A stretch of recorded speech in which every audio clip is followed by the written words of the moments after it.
到时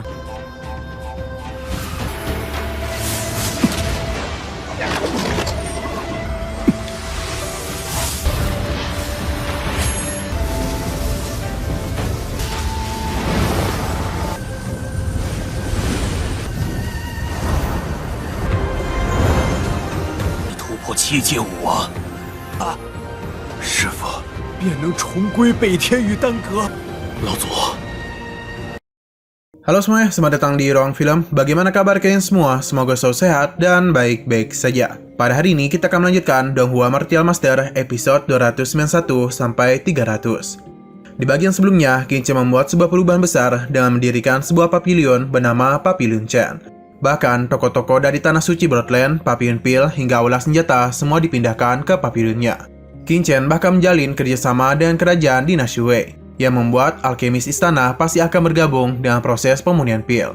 Yang mana hal demikianlah setara dengan mengandalkan jumlah produksi secara langsung.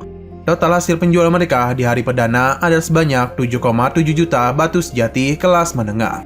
Keuntungan bersihnya adalah lebih dari 2 juta. Serta pada pembukaan hari pertama, pengunjung Pavilion Chen mencatat 600.000 orang yang datang kemari. Dan demikian banyak dari masing-masing keluarga yang ingin menyewa toko di Pavilion Chen, yang mana salah satunya ada keluarga Su dan keluarga Zhao. Qingchen juga membantu Wang Qiming, Qiansu, Hainu, dan Yuan Feng untuk menerobos ke ranah Martial Venerable. Qingchen kemudian memberikan sebuah misi kepada mereka berempat agar segera pergi ke wilayah 5 kerajaan untuk melindungi mereka dari serangan keluarga Leng. Selain itu, Qingchen juga berhasil menyembuhkan leluhur Liu Tai yang sedang terluka parah, yang mana dia juga telah membuatnya menerobos ke ranah Martial King dan menggunakan cara yang tidak lazim. Qingchen berpikir bos sekte Guyanlah yang telah menjebak leluhur Liu Tai. Scene berlanjut yang mana Qingchen berpikir bos sekte Guyanlah yang telah menjebak leluhur Liu Tai, yang mana hal ini telah membuatnya terluka parah. Alasan Qingchen bisa mengatakan hal ini karena energi sejati dingin yang dia deteksi memang berasal dari kediaman sekte Guyan. Qingchen kemudian gunakan formasi 7 cahaya yang ada di istana kekaisaran untuk membantu Zhou Xingfeng, Presiden Nanggong, dan Ketua Yelu dan Yang Mulia Liu Xuanri menerobos ke ranah Martial King. 到时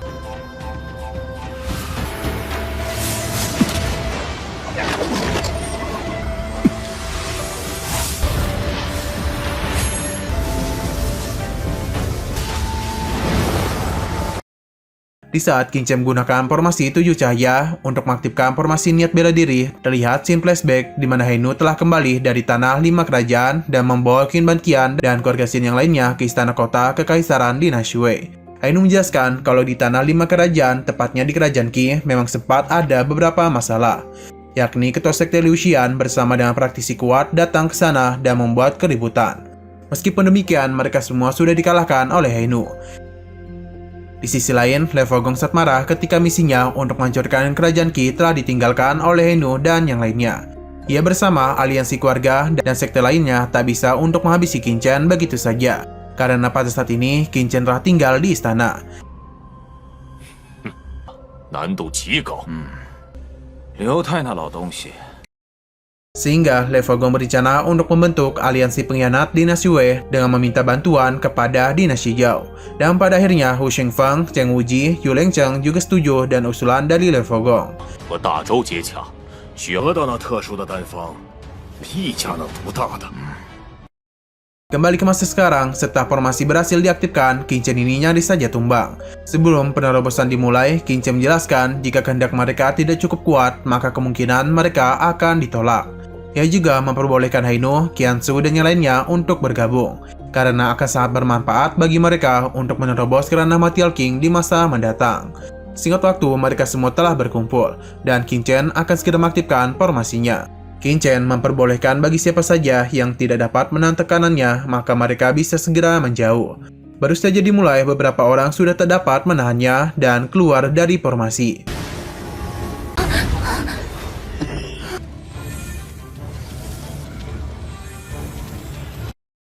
Qingchen menjelaskan bola pisang pertama dari kehendak raja adalah yang terkuat. Jika bisa bertahan, maka akan mendapatkan manfaat yang besar. Kemudian, Qingchen menyuruh Dekan Fukiseng dan Lu Liu Tai untuk langsung melepaskan kehendak bela diri mereka. Net bela diri yang dilepaskan Luhur Liu Tai adalah bela diri api matahari. Sedangkan net bela diri milik Dekan Fukusheng ialah bela diri cahaya bintang, yang mana setelah bertransformasi maka akan dapat mengendalikan bintang-bintang. Selanjutnya, Qin Chen akan mencoba menunjukkan beberapa kehendak bela diri sederhana agar bisa menginspirasi mereka semua. Kehendak bela diri yang pertama Qin Chen perlihatkan ada sebuah tinju yang ia tiru dari kaisar bela diri surga tertinggi. Si Kong Chengtian merupakan orang yang mempraktekkan konsepsi kehendak tinju. Jika bisa menguasai sepenuhnya, maka mereka bisa memasuki Taoisme dengan tinju, juga dengan mudah akan memasuki ranah Martial King. Yang kedua, ada konsepsi kehendak tinju yang melampaui surga dari kaisar bela diri Qian Kun, yakni adalah tapak semesta, yang mana hal itu bisa menangkap bintang dan bulan dan memenjarakan kekosongan. Yang ketiga adalah niat pedang angin dan awan dari kaisar pedang angin dan awan, yaitu Pu Jingcheng. Niat pedang angin dan awan itu membuat Wang Qiming terinspirasi ketika melihatnya. Saat Qin Chen memperlihatkan niat pedang selanjutnya, hal itu membuat Qiansu menangis. Menurut Qiansu, niat pedang itu memiliki makna kesepian dan juga kesedihan. Selesai menunjukkan kehendak bela dirinya, Qin Chen memberitahu kalau semua itu bergantung lagi pada keberuntungan diri mereka masing-masing. Apakah mereka itu bisa tercerahkan dan mendapatkan jalan atau tidak tercerahkan. Hanya dengan menggenggam kehendak bela dirilah, maka mereka dapat menerobos ke ranah Martial King. 武王，让我暂时拥有王者之力。 Keesokan harinya, Zhou Xingfeng, Presiden Nangong, Ketua Yelu, beserta Li Xuanli berhasil menerobos ke ranah Martial King pada saat yang bersamaan. Menurut Qin Chen, Li Xuanli memiliki niat bela diri dengan aura keagungan, yaitu keagungan kaisar tak terkalahkan. Zhou Xingfeng beraura agresif, yaitu kebanggaan sumber hidup dan naik melawan arus. Ketua Yelu memiliki aura yang berapi-api, yaitu kekuatan tak terkendali tidak lebih lemah dari yang lain. Yang terakhir, Presiden Nangong, yang mana dia memiliki aura yang mendalam juga berpengetahuan yang berarti kekuatan kebijaksanaan.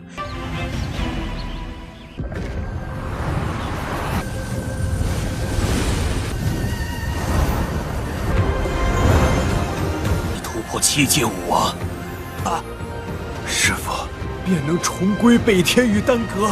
老祖。 Selepas melakukan penerobosan, mereka semua pun langsung memberikan penghormatan dan berterima kasih kepada Qin Chen. Lalu, mereka pun melanjutkan untuk berdiskusi. Menurut Li Xuanli, ada 4 praktisi Martial King di aliansi keluarga Leng. Yang Wu Ji adalah yang tertinggi di antara mereka berempat. Lalu diikuti oleh Yu Lengcheng dan Lei Fogong, bahkan Wu Qingfeng yang telah lemah sekalipun juga adalah seorang praktisi Martial King veteran. Di setting bersamaan datanglah bawahan dari Li Xuanli yang membawa pesan dari perbatasan. Pesan itu berisi mengenai 1 juta pasukan dinasti Zhou yang menyerbu perbatasan dinasti Wei. Mereka pun berpikir kalau itu semua ada ulah dari keluarga Leng. Kemudian Qin Chen mengusulkan sebelum melawan dunia luar, alangkah baiknya mengamankan bagian dalam terlebih dahulu. Selama bisa menyingkirkan aliansi keluarga Leng, maka dinasti Zhou bukanlah hal yang perlu dikhawatirkan lagi. Di malam harinya, Leng Fifa melaporkan kepada leluhur Lei Fogong mengenai Qin Chen yang tiba-tiba meninggalkan kota kekaisaran secara diam-diam dan menuju ke arah sekte Liuxian. Qin Chen juga dilindungi oleh Fu Qingcheng secara diam-diam. Tak berselang lama, leluhur Mo Tianming dari keluarga Mo pun tiba. Kedatangannya kali ini mengatasnamakan keluarga Mo, yang mana mereka berniat untuk bergabung dengan keluarga Leng dan membuat rencana besar. 客呀，不知此想加入冷家，共谋大遮掩掩的，一起出来吧。 Mo Tianming memberitahu berdasarkan mata-mata dari keluarganya, Liu Tai terluka parah sejak 20 tahun yang lalu. Pada awalnya, ia tak percaya akan hal itu. Akan tetapi, setelah melihat Liu Tai yang tak melakukan pergerakan serta penyerangan besar-besaran dari dinasti Zhou baru-baru ini, ia pun akhirnya mulai mempercayai hal tersebut. Itulah alasan dia berkhianat untuk bergabung dengan aliansi Lei Fogong. Lei Fogong kemudian meminta leluhur Mo Tianming untuk menunggu di aula tamu, karena mereka akan berbicara terlebih dahulu. Setelah Mo Tianming pergi, Lei Fogong menyuruh mereka bertiga untuk segera memeriksa keadaan leluhur Liu Tai. Keesokan harinya, Hu Chengfeng memberitahu kalau Liu Tai sudah tidak muncul lagi di istana selama lebih dari 20 tahun lalu. Yu Lingcheng juga mendapatkan sebuah informasi bahwa penjaga bayangan keluarga kerajaan telah mencari pil dan alkemis tingkat tinggi selama 2 tahun terakhir. Nah, karena semua informasi sesuai dengan yang dikatakan oleh Mo Tianming, pada akhirnya Lei Fogong bersedia menerima Mo Tianming untuk bergabung.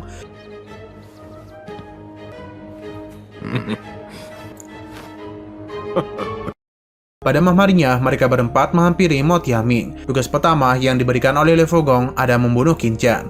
Mo Tianming menjanjikan akan menghabisinya dalam kurun waktu 3 hari. 好，3日之内。 Setelah Mo Tianming pergi untuk mengejar Qin Chen, mereka berempat pun bersama-sama untuk diam-diam mengikutinya. Selain itu, Liu Tai juga terlihat sedang memantau pergerakan mereka dan ia juga langsung pergi untuk menyusulnya. 不错。祈祷。 Pada siang hari, di markas Sekte Luxian, terdengar suara Qin Chen yang memanggil pemimpin Sekte Luxian bernama Di Xuan. Mendengar suara itu, Di Xuan bergegas keluar untuk menghampirinya. Terlihat Qin Chen bersama Hainu, Presiden Nanggong, Ketua Yelu, dan Zhou Xingfeng berada di depan markas Sekte Luxian. Lalu Di Xuan memerintahkan para bawahannya untuk segera membuka formasi besar Sekte Luxian.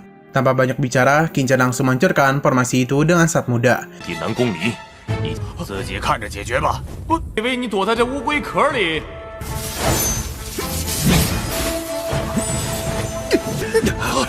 怎么可能？怎么可能？一条生路。放肆！ 既然尔等 Di saat yang bersamaan, tiba-tiba Mo Tianming dengan menggunakan sebuah topeng langsung mengeluarkan kekuatannya untuk menyerang Qin Chen. Serangan itu pada awalnya sempat ditahan oleh Hainu dengan menggunakan bendera iblis surgawi. Sayangnya, bendera itu dapat dengan mudah dihancurkan oleh Mo Tianming. 什么？七界武王？ Tak hanya berdiam diri saja, Zhou Xingfeng, Ketua Yelu, dan Presiden Nanggong juga ikut melindungi Qin Chen. Mereka secara bersama-sama menyerang Mo Tianming. Meskipun Mo Tianming hanya sendirian, ia benar-benar mampu memojokkan mereka bertiga.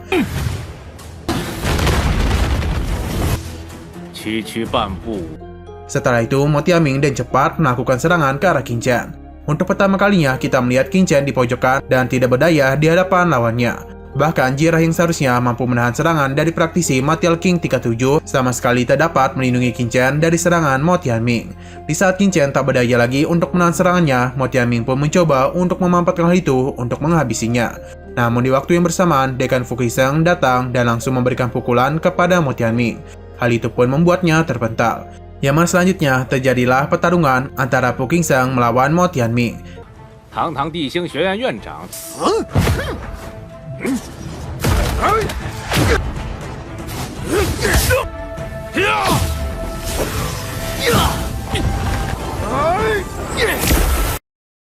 Kali ini Mo Tianming bukanlah lawan yang sepadan untuk Fu Qingsheng. Serangan darinya benar-benar membuatnya terpojok, bahkan membuat topengnya terlepas yang pada akhirnya identitasnya pun diketahui oleh mereka semua. 你身为墨家走狗了吗？莫天明，动手，不怕受到制裁吗？老夫或可在陛下面前。 Tak berselang lama, Lei Fogong pun tiba dan disusul oleh Wu Qingfeng, Cheng Wuji, serta Yu Liangcheng. Fu Qingsheng tak dapat untuk melarikan diri karena telah dikepung oleh mereka berempat. 就凭当然不行。苦了啊，别来无恙啊！还有龟元宗宗来了。 天台 Di saat Fu Qingsheng menuduh bahwa merekalah dalang di balik penyerangan 1 juta pasukan oleh dinasti Zhou, Lei Fogong dan santainya membenarkan tuduhan tersebut. 看来，也不错。那老东西都活不了多久。莫天明出了问题。 Kemudian Lei Fogong memerintahkan kepada Mo Tianming untuk segera menghabisi Fu Qingsheng. Ketika Mo Tianming mengumpulkan serangan itu ternyata tidak dilancarkan kepada Fu Qingsheng, melainkan ia malah menyerang Lei Fogong yang berada di sampingnya. Hal itu pun membuatnya jatuh ke bebatuan. Tak sampai di situ, 2-3 serangan berikutnya berhasil membuat Lei Fogong terluka.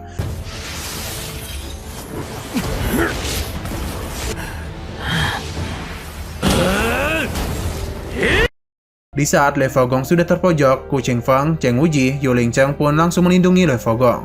Kemudian Fu Qingsheng memberitahu kepada mereka berempat kalau Mo Tianming sama sekali tak berniat untuk bergabung bersama mereka. Dan ternyata semua itu hanyalah sandiwara yang telah disusun oleh aliansi Qin Chen dan kerajaan dinasti Wei. Hal itu dilakukan agar mereka bisa dengan mudah menangkap mereka berempat sekaligus. 都突破武王了，这几个老东西，怕是不有准备。不过就诸位，先杀了那。 Nah, mereka berempat pun langsung mencoba untuk melarikan diri. Akan tetapi, Liu Tai tak membiarkan mereka untuk pergi begitu saja. Ia dengan cepat membuat bendungan untuk menghalanginya. Tak hanya Liu Tai, Yang Mulia Yun Xuanli juga berada di sana untuk mengepung mereka berempat. Lei Fogong, Hu Qingfeng, Cheng Wuji, dan Yu Lengcheng sangatlah terkejut di saat Liu Tai menampakkan dirinya di depan mereka. 怎么还活着？堂堂皇。 Liu Tai memberitahu kalau sebenarnya ia bisa selamat dari luka yang parah karena bantuan dari Qin Chen. Hainu juga mulai bersuara, yang mana ia menanyakan kepada Lei Fogong apakah dia mengingat mengenai dirinya. Dan kemudian ia membuka kupluk yang menutupi wajahnya. Hainu mengingatkan mengenai kejadian 35 tahun yang lalu, di mana keluarganya yang terdiri dari 367 orang dihabisi. Lei Fogong menyadari kalau Hainu adalah sisa-sisa dari keluarga Yuan. Di posisinya itu, Lei Fogong, Hu Qingfeng, Cheng Wuji, dan Yu Lengcheng sama sekali tak dapat melarikan diri, karena bagaimanapun mereka sudah terkepung. Sewaktu yang bersamaan, Mo Tianming, Fu Qingsheng, Zhou Xingfeng, Ketua Yelu, dan Presiden Nanggong secara bersama-sama melakukan serangan kepada mereka berempat. Karena merasa terpojok oleh serangan Zhou Xingfeng dan yang lainnya, Cheng Wuji pun langsung menggunakan kekuatannya untuk membuat sebuah ledakan.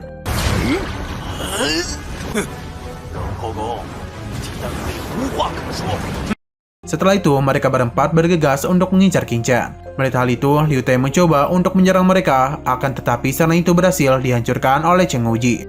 Sehingga terjadilah pertarungan antara Liu Tai dan Cheng Wuji. Pertarungan mereka terjadi dengan seimbang. Serangan dari Cheng Wuji dapat dipatahkan oleh serangan Liu Tai.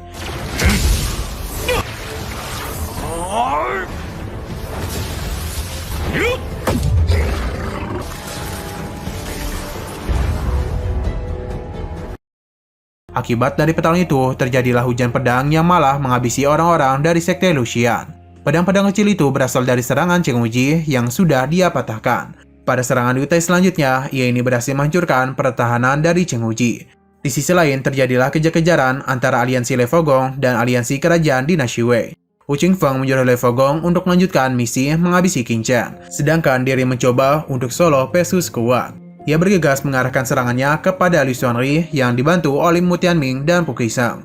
Dan berbeda dari Hu Qingfeng, terjadi juga solo versus squad yang mana Yu Lengcheng dikejar habis-habisan oleh Presiden Nanggong dan Zhou Xingfeng.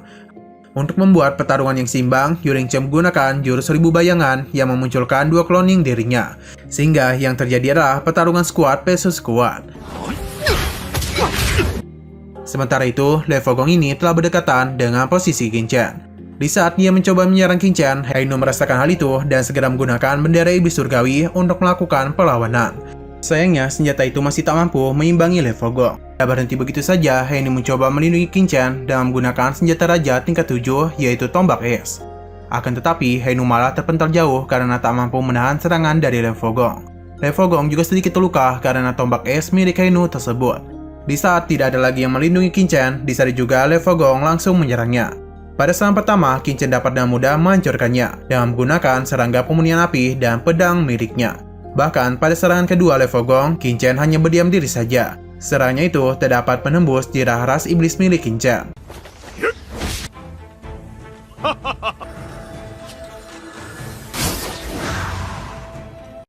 Selanjutnya, Qin Chen melakukan serangan balasan. Ketika Lei Fogong menahan serangan Qin Chen mencoba mendeteksi untuk mencari titik lemah dari Lei Fogong. Setelah menemukannya, ia langsung menyerang titik itu menggunakan sebuah batu dan berhasil membuat Lei Fogong terluka. Setelah itu, Lei Fogong mencoba menyerangnya lagi dengan kekuatan Bloodline-nya. Tapi, ia sama sekali tidak dapat menggunakan Bloodline-nya itu. Ternyata, yang dilakukan oleh Qin Chen sebelumnya ada memotong Bloodline di tubuhnya. Semakin kuat energi sejati yang dialirkan, maka semakin parah juga luka Lei Fogong. Hingga hal itu pun membuat organ di dalamnya telah hancur. Dan penuh amarah, Lei Fogong malah dengan cerobohnya tetap melakukan serangan kepada Qin Chen. Alhasil, ia pun sama sekali tidak dapat menggapai Qin Chen karena tertahan oleh serangga pemunyi Qi. Tak hanya itu saja, Qin Chen juga menggunakan genjutsunya untuk menyiksa Lei Fogong. Walaupun pada akhirnya, genjutsunya itu berhasil dipatahkan.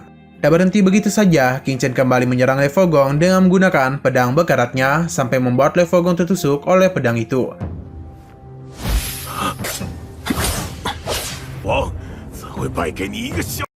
Karena merasa tak sanggup lagi, Lei Fogong kali ini mengeluarkan sebuah serangan. Hal itu dia lakukan hanya untuk mengalihkan perhatian dari Qin Chen agar dirinya bisa melarikan diri.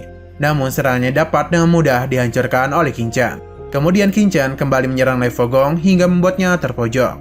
Di saat dia sedang sibuk menahan pedang-pedang dari Qin Chen, di saat juga Mo Tianming melakukan serangan kejutan dari arah belakang Lei Fogong. Ketika Le Fogong sudah sepenuhnya tak berdaya, Qin Chen menyuruh Hainu untuk melakukan eksekusi terakhir. Hal itu dilakukan sebagai bentuk pembalasan dendam keluarga Yuan-nya. Pada akhirnya, Le Fogong pun telah meninggoy di tangan Hainu dengan sebuah tombak es yang menembus dadanya. Menyadari Le Fogong telah tumbang, Hu Chengfeng, Cheng Wuji, dan Yu Lengcheng bergegas untuk kabur. Melihat mereka bertiga kabur, Liu Tai langsung mengeluarkan serangan yang mengarah kepada mereka. Di waktu krusial itu, terjadi sebuah hal yang tak diduga, di mana Cheng Wuji mencoba menahan serangan tersebut dan mengorbankan Hu Chengfeng. Lalu Cheng Wuji mencoba menggunakan sebuah jimat ruang untuk kabur. Akan tetapi Liu Tai tak membiarkannya begitu saja. Serangan dari dirinya pun berhasil mengenai Cheng Wuji, walaupun pada akhirnya Cheng Wuji itu sempat untuk melarikan diri. Sementara itu, Yu Lingqing sendirian mampu melawan Presiden Nangong, Ketua Yelu, dan Zhou Xingfeng. Kemudian Liu Tai menyuruh mereka bertiga untuk segera menghabisi Hu Chengfeng. Sementara ia ini akan melawan Yu Lingqing sendirian. Pada pertarungan itu, Yu Lingqing sama sekali tak dapat mengimbangi Liu Tai. Liu Tai bahkan memojokkan Yu Lingqing dan menyerangnya secara beruntun, hingga ia pun terhempas ke sebuah bukit. Sayangnya, serangan dari Liu Tai masih belum bisa menghabisinya. Yu Lingqing pun bergegas untuk kabur. Sebelum dia jauh kabur, Hu Chengfeng kembali dihianati oleh temannya sendiri. Melihat Hu Chengfeng yang sudah sekarat, Yu Lingqing pun menggunakan sebuah metode penghisap darah yang akibatnya Hu Chengfeng pun tewas begitu saja. Setelah itu, kekuatan dari Yu Lingqing berhasil meningkat 2 kali lipat.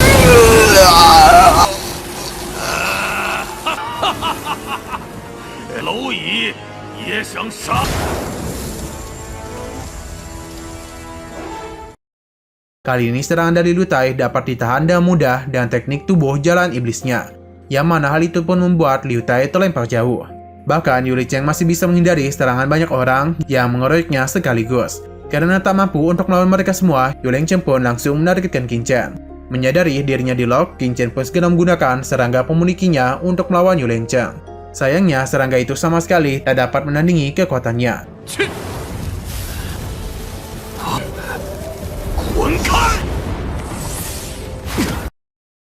Ketua Yu Lingqing kembali menyerang Qin Chen, namun Qin Chen mencoba untuk menahannya menggunakan sebuah cermin suci. Yu Lingqing pun sempat dapat ditahan oleh cermin suci karena dia itu adalah praktisi dan napas jalan iblis. Meskipun demikian, cermin suci hanya dapat bertahan untuk singkat waktu. Tanpa banyak basa-basi, Yu Lingqing menyerang Qin Chen dengan cepat. Pada kali ini, Qin Chen mencoba menahan serangan itu menggunakan jirah ras iblisnya. Dan benar saja, Yu Lingqing cukup kewalahan untuk menembus pertahanan dari Qin Chen. Ketika Yu Lingqing sedang berusaha menghancurkan pertahanannya, Qin Chen pun memanfaatkan kesempatan itu dengan menyerangnya menggunakan penjara ilusi serta api roh darah teratai hijau.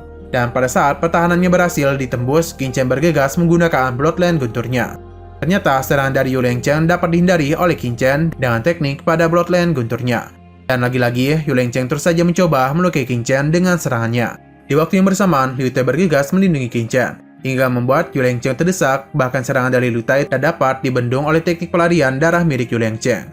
Karena sudah tak berdaya lagi, Yu Lingqing pun langsung menggunakan metode pengobatan darah, sebuah teknik cloning agar dirinya dapat kabur. Alih-alih mengejarnya, Liu Tai dan yang lainnya memilih untuk melihat kondisi dari Qin Chen.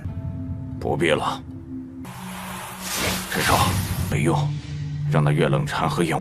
秦大师放心， Karena mereka berempat sudah tidak ada lagi di kota kekaisaran, Qin Chen menyarankan Liu Shanri untuk segera mencabut 4 kekuatan utama, yakni Sekte Wuji, Sekte Guyan, keluarga Leng, dan keluarga Wu tanpa menyisakan satu pun.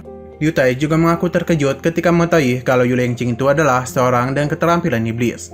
Menurut dugaan Qin Chen, Yu Lingqing itu adalah anggota dari Sekte Iblis Darah. Walaupun menurut rumor, Sekte Iblis Darah telah dihancurkan selama ribuan tahun yang lalu, tetapi faktanya Sekte Iblis Darah belum dihancurkan sepenuhnya, melainkan saat ini mereka telah bersembunyi. Sementara itu, orang-orang dari Sekte Lucian yang masih tersisa, mereka semua dihabisi oleh Henu atas perintah dari Qin Chen dan menggunakan bendera Iblis Surgawi.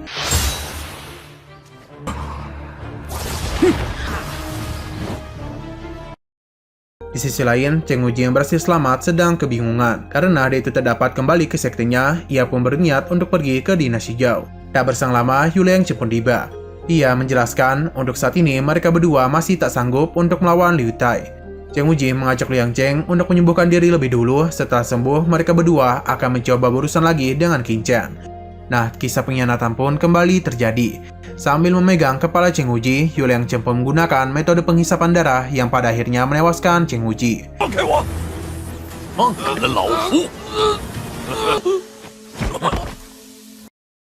Setelah itu, Yuleng Chen pun bergegas kembali ke tempat asalnya yang sudah pasti bukanlah dinasti Wei. Di sisi lain, terlihat di mana Fu Qingse memerintahkan para pasukan kerajaan untuk menyita semua properti milik Sekte Wuji, Sekte Guoyan, keluarga Leng, dan keluarga Lu. Sementara di istana, Li Xuanglei sedang memaksa Qin Chen untuk menerima wilayah 4 kekuatan utama yang baru saja dicabut. Qin Chen mengatakan bahwa Papillon Chen hanya melakukan bisnis dan tidak mengembangkan kekuatan. Qin Chen mengingatkan kalau yang terpenting sekarang adalah perang melawan dinasti Zhao. Ia memberitahu Papillon Chen telah menyempurnakan 10.000 armor besi dan juga 300.000 pil efek khusus yang bisa dikirim ke garis depan. Hal itu membuat Yang Mulia sangat terkejut. Ia berjanji akan memaksimalkan semua yang diberikan oleh Qin Chen dan berniat untuk tak akan melepaskan dinasti Zhao begitu saja. Nah, sayang sekali episode pada hari ini harus bersambung dulu. Oke, sekian dulu pada video kali ini. Untuk video selanjutnya akan segera hadir. Jadi bagi kalian yang ingin mengikuti series ini, langsung klik subscribe dan aktifkan loncengnya. Oke, terima kasih yang sudah menonton video sampai habis. Jika kalian suka pada video ini, klik like dan share ke teman-teman kalian tentang channel ini. Dan ditunggu aja kelanjutannya. Oke, sampai jumpa di video selanjutnya.